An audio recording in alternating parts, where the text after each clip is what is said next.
Welcome back to the Now Morning Show on this Wednesday morning. Now, this month we're introducing a new segment, Positive Parenting Series, in partnership with the Children's Authority of Trinidad and Tobago. Now, each week around this time, we will feature a subject matter expert from the authority who will share with us helpful tips and advice on keeping our children safe and building healthy, positive relationships with the young ones in our care. Remember, it truly takes a village to raise our children. And this morning we have with us Mr. Malum Bascom, the manager of the Investigation and Intervention Unit at the Children's Authority. Mr. Bascom, good morning. Thank you so much for joining us. Good morning. Thank you for having me.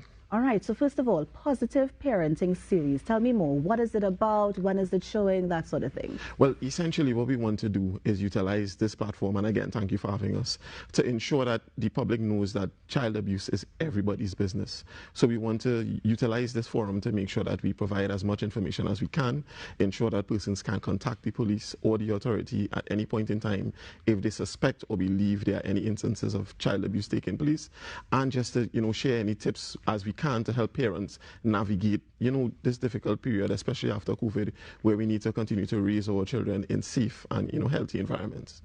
Now, is it a series, as in a show that's going to be showing, or is it something else? But it's simply an initiative, and we'll be going on different platforms, bringing as much information as we can to the public. Yeah. Okay. Now, what does the Investigation and Intervention Unit at the Children's Authority do?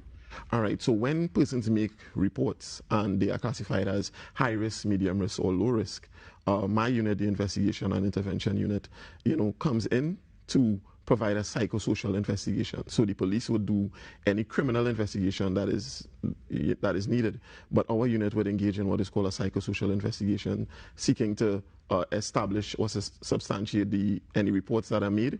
And at the end of that investigative period, we would produce what we call a case plan for the children, especially once the report is substantiated.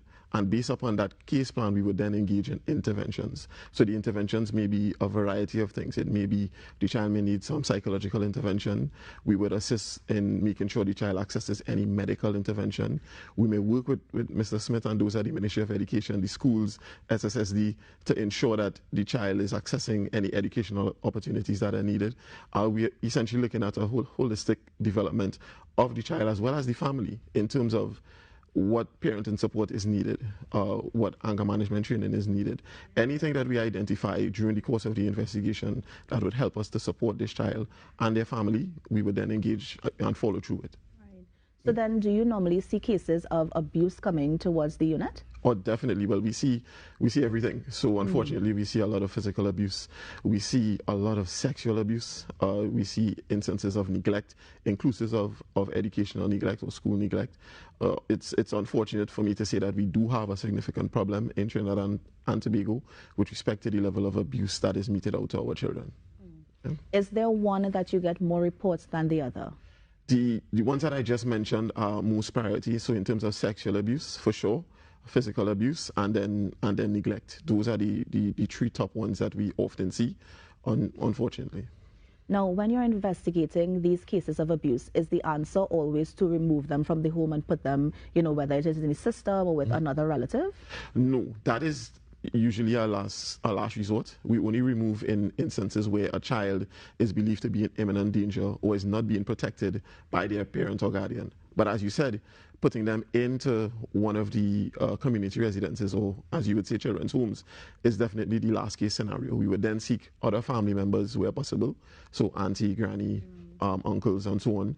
And if that fails, then we may seek the foster care option. And in the absence of that, then we would then, seek space at one of the children's homes. Of course. Now, going back to the positive parenting series, I know one of the taglines there is, it takes a village to raise a child. Yes. And so do you encourage members of the community to get involved? And then how involved can they get? Because, some parents are very hands-off. This is my child. I can do with my child what I think. Yes. But then how is the community going to get involved to raise that child? Well, it's really important for all of us to take part in what we would consider our sphere of influence. So if you're a teacher, of course, you have a responsibility. If you're a coach of a team, of course, you have a responsibility. Any one of us who may find ourselves as in a position of trust where children are concerned, we would have a particular level of responsibility. But even you as the neighbor next door, speak to the child yourself. talk to the parent. And if you believe something is wrong, give us a call at 996 or the police at 999. It's really important to just let us know what is happening or if you have a concern. Now, when you say they have a responsibility, the responsibility can go as far as making a phone call. It can go as far as talking to the child. Just give me a little bit more about that. Well, just as you're saying, so if you have the opportunity to do so, you can speak to the children once, of course, you have the parental consent. Definitely make sure to speak with parents if you have, just any issues, any concerns. But don't go as far as trying to investigate a matter yourself. At that point, you would make sure to give us a call or to give the police a call. But especially if children are placed in your care, right? You then are a person in position of trust, and then at that point, you would have care and control of the child for whatever period of time, be the child in school, or now is the holiday period, so we would have vacation camps and so on. You have care and custody and control of that child, so for all intents and purposes, for those hours, you're acting in place of the parents. Okay. Now, the parenting series that you have, and forgive me if you would have mentioned it before, are there classes for new mothers, new fathers, new parents that can help them to fully understand their role and what they need to do to, bring this child up? Well, what we are doing, we partner a lot with both state and NGO agencies to provide that level of support. So particularly from the state level, the National Family Services assists us with that. And then there are other NGO agencies that we would partner with or refer parents to provide that level of guidance. Mm-hmm. And we are working on developing our own level of support as well. Right. Yes. And what other topics are included in the Positive Parenting series? So you would want to look at, of course, parenting, you want to look at anger management, you want to look at conflict resolution, you want to even look at things like substance abuse, things that are affecting children now. You also even want to go as far as looking at things such as internet safety in this digital age and the social media world. That is a pet peeve of mine. Itself. Yeah, that's yes. a topic by itself. Yes. Given the fact that even in that space, we have to make sure that we supervise as best as possible. I'm not saying for persons to be paranoid, but it's important for us to be vigilant. Of course. Yeah. No, I like that you brought up the technology aspect, because apart from them looking at things that may not be age appropriate, there's also the issue of cyberbullying. And so how does the authority deal with that? Well, it's a very difficult thing. So when you're looking at cyberbullying, even in that instance, you can make the reports, and we would also work with the police as well to address the issue. But even in those instances, children may be so affected that they would need that psychosocial intervention I spoke of earlier. So it's really important for us to monitor what is happening, particularly even if you see your child doing things that they should be doing, like playing a game or looking at something that you would believe is age appropriate. You still need to pay attention as to what is happening, because you may see the child playing a game, but there's an adult in that game who may be able to communicate with your child and you do not know. And you have to be very, very careful. All of these games now, the Roblox, the Fortnite, even on YouTube, it's very difficult, but we have to be vigilant as far as possible. So it's not as simple as putting the parental controls, but it's more active than that. I know for a fact it's not active. it's more than that. I experienced it with my own sons as well. So you put the parental controls, but a lot of the children know how to remove your parental controls and engage in what they need to engage in. So you definitely have to be vigilant. Very, very important across the board for this issue, and across the board is for you to have that relationship with your children, such that if your child sees something that they shouldn't see or they know they're not supposed to see, they come and tell you. Because the fact is, it's going to be impossible for you to catch everything. We're not expecting perfect parents here, none of us are. But have that relationship with your child, and you will see them now feeling safe and comfortable to engage with you. Right. Yeah. Now, as we are moving, well, we're here already into the July-August vacation. School is closed. What are some of the tips that you can, give to parents to help them safeguard their children during this time? Well, as far as possible, what you want to do is minimize one-on-one situations between your child and persons who they may not be familiar with. Definitely, if you have to leave your children in the care of someone else, including family, you need to make sure you are fully aware of and comfortable with both the person and the space that your children are going to be in. Right? You definitely want to speak with your child both before and after they go and come from any area. You want to talk to them about what is an okay touch, what is a not okay touch. And again, you want to be very, very vigilant, especially with the younger children, for both the physical and non-physical signs of any abuse. So by non-physical, if, for example, a very active child who runs about all the time is suddenly quiet for 2, 3, 4 days, and the child is not sick, something is wrong. a child who is more quiet but suddenly starts engaging in inappropriate behaviors, you know, they're more active or aggressive, or suddenly you're seeing some sexualized behaviors.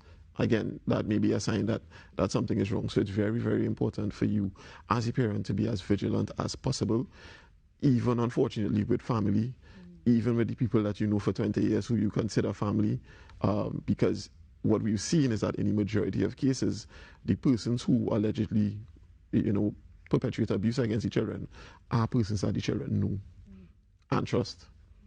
Yeah. Now, as we compare the July-August vacation period to, let's say, any other period during the year, do you get a higher number of incidents of reports of abuse during this time as opposed to during the year? Yes, definitely. That has been our historical precedent, where these time frames where the children are home is the time where we see more and more abuse cases. So it's really, really important, especially now as parents are, again, looking for spaces, safe spaces to put their children. This is when we see it a lot, even in the homes. So we have to, again, please be vigilant. I'm not saying to be paranoid, but just be aware of what is out there. Speak with your children frequently. Have that relationship with them. Let them feel comfortable coming to you. You don't want instances where the children don't feel comfortable coming to the parents, and so they don't say anything, and then something is happening and you don't know, you know. Now, what is the authority's stance on leaving the child alone at home? Because let's face it, some parents do not have the babysitter, they don't have the relative that they trust to leave their children with. So what is the authority's stance?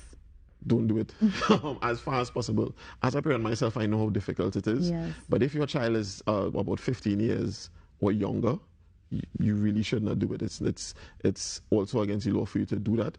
It's also placing your child in a dangerous situation.